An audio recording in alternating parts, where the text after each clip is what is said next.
So, hi everyone. Thank you for this opportunity. My name is Marie-Elyse Lafaille-Magnan. I'm going to share research on the interplay between mother's perinatal and early childhood environment, genetic risk, and child biological sex, which affects attention deficit hyperactivity disorder symptoms in 3 to 10 years old Canadian and British children.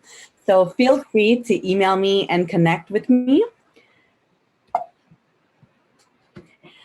I have some disclosures. So I consulted for Institut National en Santé et Services Sociaux, INES, under Youth Dependence and Mental Health Board. I have also consulted for the Collège des Médecins du Québec. I received a postdoctoral fellowship from the Healthy Brain for Healthy Lives, and I received several training and conference fees during my postdoc.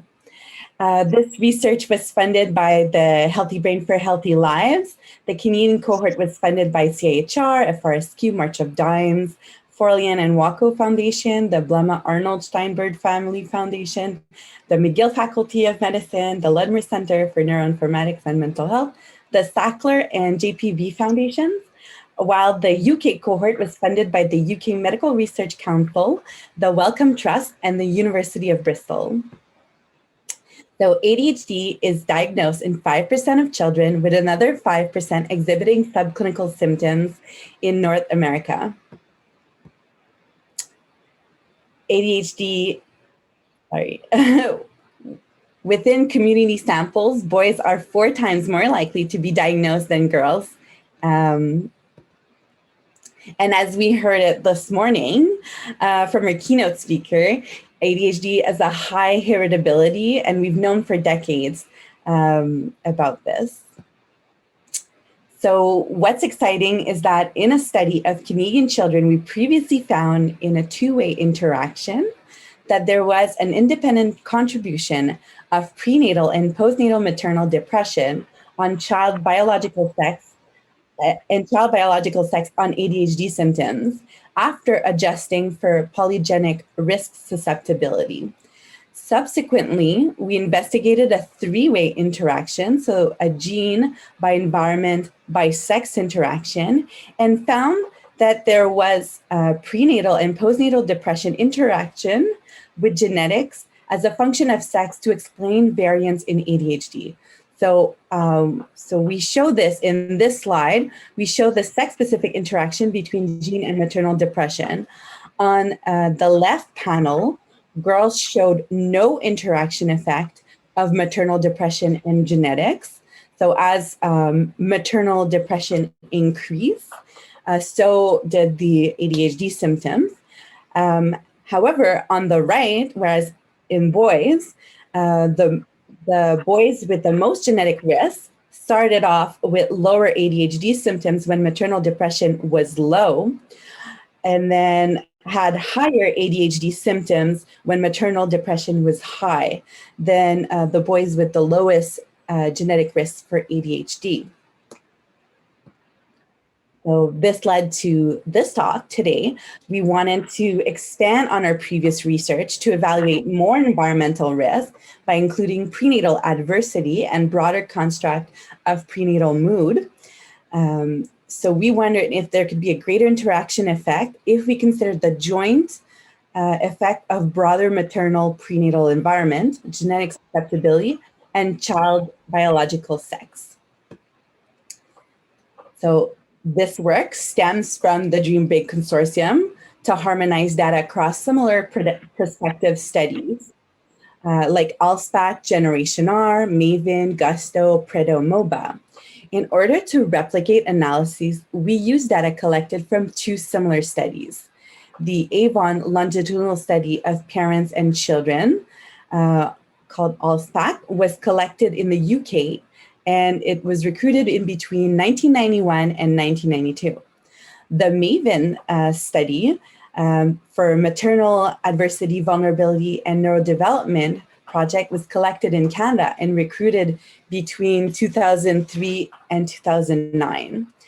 So we're lucky that we have data on this very large UK study, which had information on 4,848 mother-child dyads and other informants, while the Canadian study had data on 333 mother and child dyads and other informants.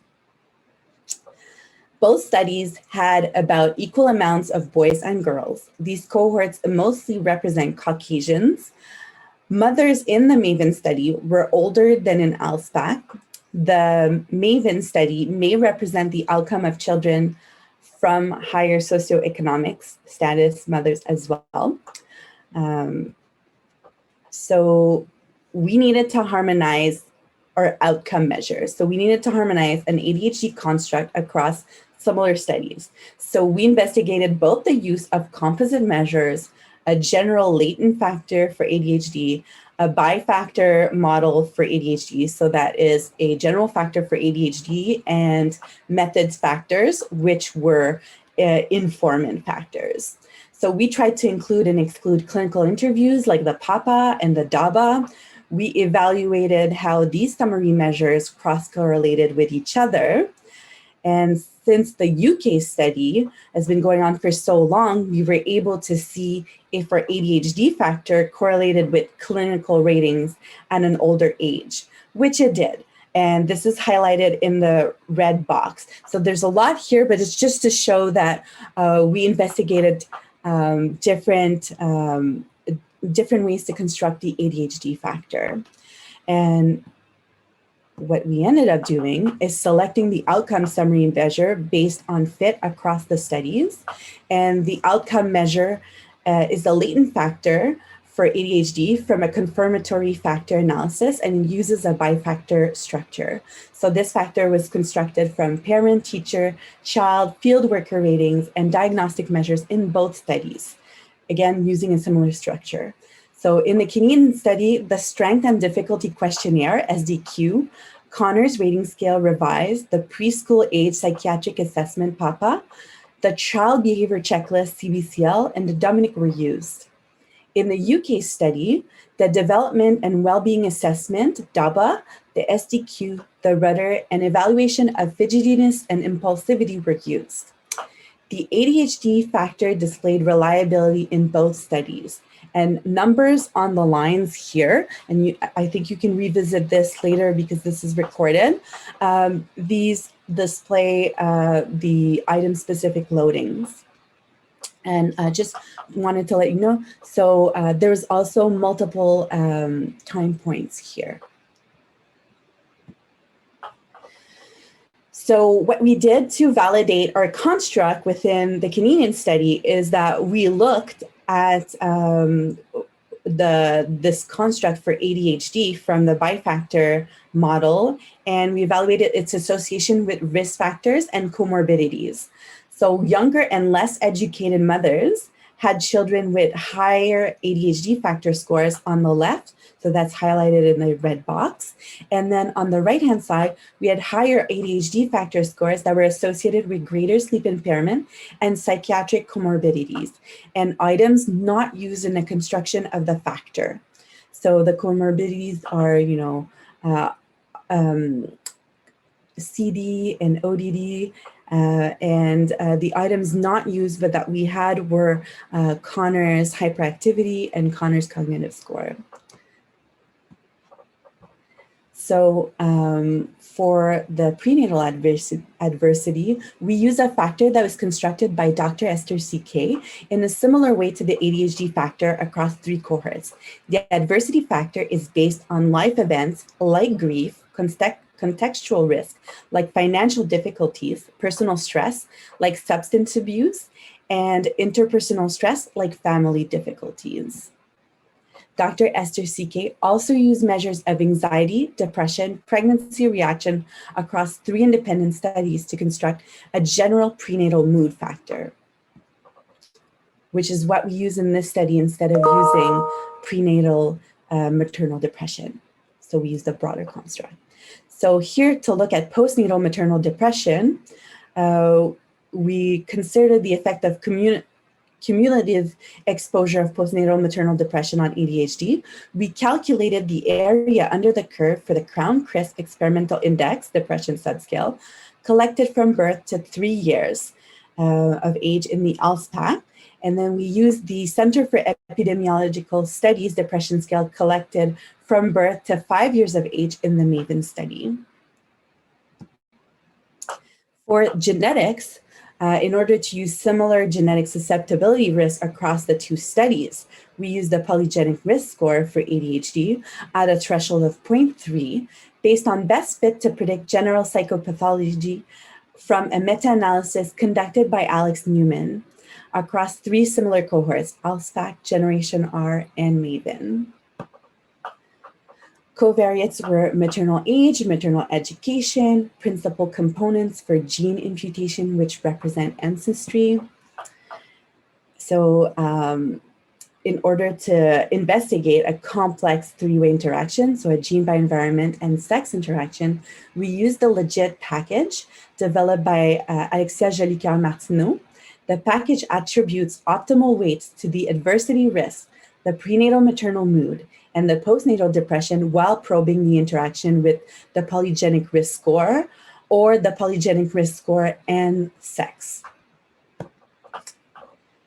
So in the ALSPAC study, we compare 2 models, a 2-way interaction on the left-hand side and a 3-way interaction on the right-hand side, which considered child biological sex, to explore the effects of the polygenic risk score perinatal environment on ADHD in the ALSPAC sample.